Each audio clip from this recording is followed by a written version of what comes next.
Hi, everyone. Welcome back to my podcast, Wellness Musings with Meg. I am your host, Meg, and I'm so excited to be here again today. If you're somebody who has been following my podcast for a little while, you will notice that things have changed a little bit on here. You can now see my face as I do my podcast episodes. I've taken a little bit of a break from recording these podcast episodes just because, again, if you're someone who watches my YouTube channel a lot, I have changed quite a few things on there. I've done like a full refresh of my channel. And this is one of the things that I wanted to start doing is when I do my podcast is actually being out on the camera so that, you can actually see my facial expressions for a start. And all of these and other things. Today, I want to be doing an episode on something that I think isn't talked about enough in the yoga world and in the yoga community, and that is the importance of having a teacher. And this is for everybody. I'm a teacher myself, obviously, and I am talking about the importance of having a teacher, even if you are a yoga teacher yourself. And I'm going to share a story that kind of put this into light for me personally. So we're going to go through all of that. I will see you guys on the other side. Hi, my name is Meg, and you are listening to the Wellness Musings with Meg podcast. I am a fully qualified beautician and yoga teacher who has studied and worked in health and wellness since 2017. I have been obsessed with wellness my entire life and have always wanted to share my passions more. If you love health, wellness, and yoga and want to learn more, this podcast is for you. I will be bringing you all things wellness from diet and lifestyle to beauty tips and tricks, and of course, yoga as well. So grab yourself a green tea and find a tranquil spot, and let's jump in. I think a lot of people hear me say yoga teacher and they instantly think that that means that I know everything about yoga. And this kind of highlights maybe the lack of knowledge there is in the yoga community. I think people firstly just think that yoga is just movement. And again, if you're someone who listens to this podcast or if you watch my channel, you'll know that yoga is more than just movement. There is a lot more to it than just movement. And so it's something that you'll always be learning in, and it's something that, to be honest, it's arrogant and it's a little bit disrespectful, if you ask me, of the culture of yoga and where it comes from and like the whole nature behind it. If you qualify as a teacher and you think that's it, that's all my knowledge, that's all I need, that's technically, yes, that's all you need to teach other people, but as a teacher, a yoga teacher, you should always be learning and always be growing yourself. I think it's something really, really important, whether you're learning from other yoga teachers, whether you're doing your own independent research onto like philosophy and the other aspects of yoga. And I wanted to share a little story that happened to me recently because I feel like it just highlights, and this is from an asana perspective, so the physical practice perspective, but it just highlights how important I actually think having a teacher is.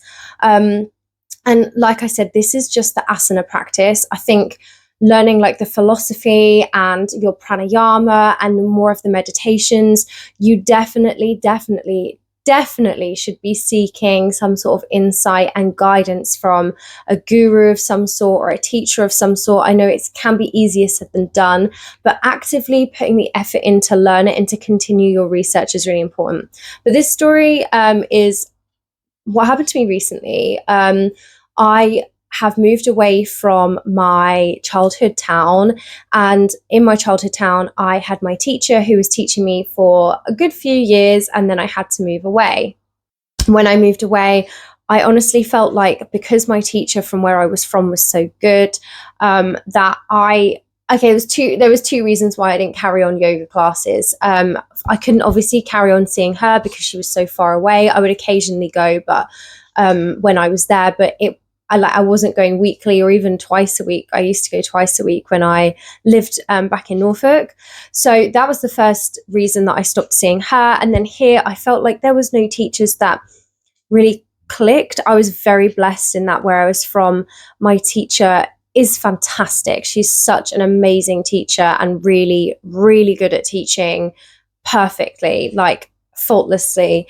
And I really struggled to find someone that rivaled that, or I don't know, challenged me or made me feel like it was enough. And then on top of that, I had quite a few issues with working and having a job. And so paying for classes as well was kind of out of the question. So to cut a long story short, I ended up stopping having yoga classes myself for maybe a year or two, which really bothered me because I loved my yoga classes.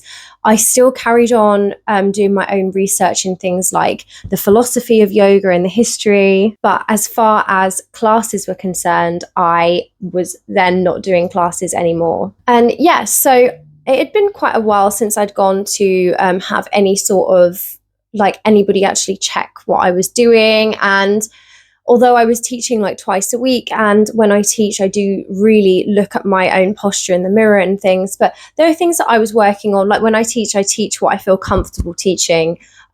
Anything that I'm in the process of learning, I won't teach because I just don't feel confident and comfortable doing that. But I was definitely doing my own practice.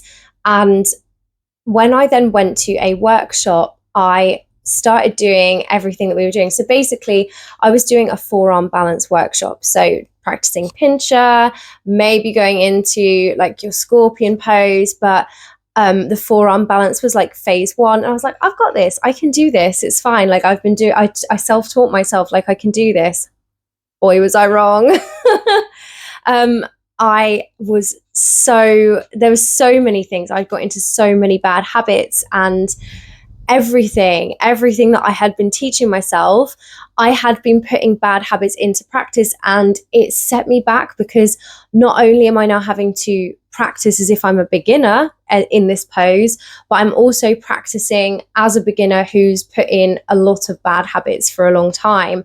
And this whole thing just highlighted to me, it is so important to have a teacher and someone check where your positioning is, and just to say yes or no. Because when I teach my classes, I don't often actually move my students, but I will tell them if they're incorrect. For example, if I need their hands to be underneath their shoulders and their arms are too wide or too close together, I will point that out and say, you need to move your hands, you need to move your feet, that kind of thing. And so this whole thing kind of highlighted to me just how important a teacher is. And again, this is coming from someone who is a teacher themselves. I've had quite a few little comments as well made at me recently, which in person, this is that people have said like, oh, what are you working on with your channel? What are you working on with this? What are you working on? And people are amazing and they try really hard to help you, but they don't really necessarily understand what you're doing. And I've had a lot of people where I've said like, oh, I'm in the process of doing this, but I'm having to do research on this. Like, for example, I was trying to learn a few months ago, like the history of India, because that is where yoga originates from. It's part of your Hindi practice or a Hindu practice. It is literally in the Bhagavad Gita. And so I think it's really important for me as a teacher that I understand the culture of India a little bit more and the history and all that kind of stuff. And I've had so many people be like, why are you doing that? Or why do you need to do that? Or saying like, well, you're a teacher, so you don't need to learn anymore. And I'm like, it doesn't really work like that. It's not like being a qualified maths teacher and then never, I don't know, I guess maths teachers don't continue to learn. Maths is maths. But anyway, as a yoga teacher, it is so important to continue your practice. You are always going to be a student before a teacher, always. It's great that you have this knowledge that you can give to people, but you have to continue to grow that knowledge. It's like your yoga practice is a flower and you are always going to be nourishing that flower and giving it knowledge as your water. And, that's the kind of thing that you need to be doing.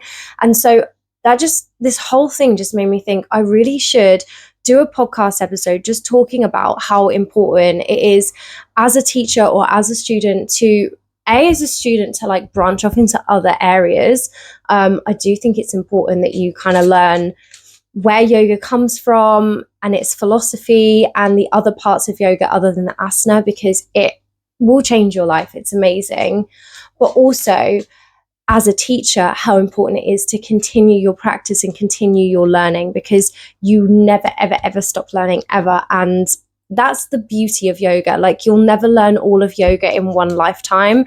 It will take many lifetimes to learn. And in the yoga world, I am very much a beginner, a newbie, a baby, whatever you want to call it. My knowledge is so small compared to the vast teachings. And that's what I wanted to talk about today, getting back into the swing with this little episode, Wellness Musings with Meg podcast. And I thought this is a nice little way to kind of get back into it, to encourage people to get back into their learning.